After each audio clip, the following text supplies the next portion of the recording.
C'est officiel, le général Birame Diop porte désormais le képi de ministre des Forces armées. La passation de service s'est déroulée dans la plus grande sobriété.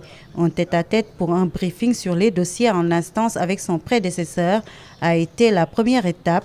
Au sortir de ces échanges à huis clos avec son successeur, le ministre sortant El Hadj Omar Youm se dit rassuré par le profil du général Birame Diop. Je pense d'ailleurs, je le crois fortement, le ministre entrant, le général Birame Diop, qui est un homme du sérail, qui a une expertise avérée sur les questions de défense et de sécurité, une compétence et un brio qu'on lui connaît, poursuivra sans nul doute l'œuvre qui n'est jamais achevée, l'œuvre de construction d'un État tel que celui du Sénégal.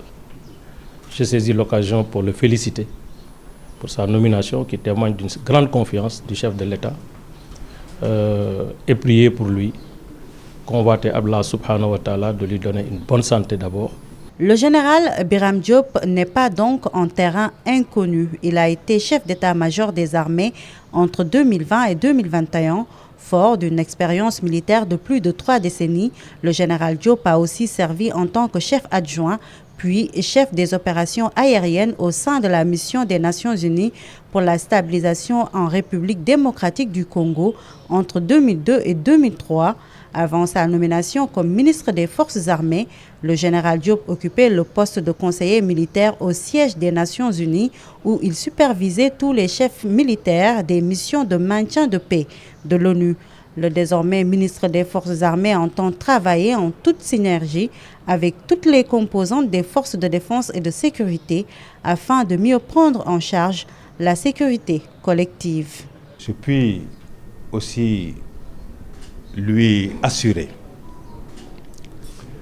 qu'en dehors de ce ministère, nous ferons tous les efforts nécessaires pour que les composantes des forces armées, aux côtés des autres composantes des forces de défense et de sécurité, travaillent de façon mutualisée pour une prise en charge globale de la sécurité de notre pays.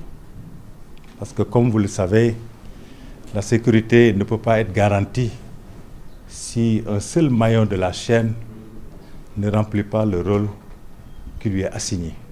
Concernant la sécurité au niveau sous-régional et international, le nouveau ministre entend également continuer la collaboration et la coordination pour la sauvegarde de la paix et la sécurité internationale. Nous travaillerons également à ce que cela soit renforcé, parce que tous les pays ont une responsabilité individuelle à la sauvegarde de la paix et de la stabilité internationale. Le général Diop, premier officier à la tête du ministère des Forces armées, a tenu à témoigner toute sa gratitude au chef de l'État, Bassirou Diomaye Faye, d'avoir porté sa confiance sur lui.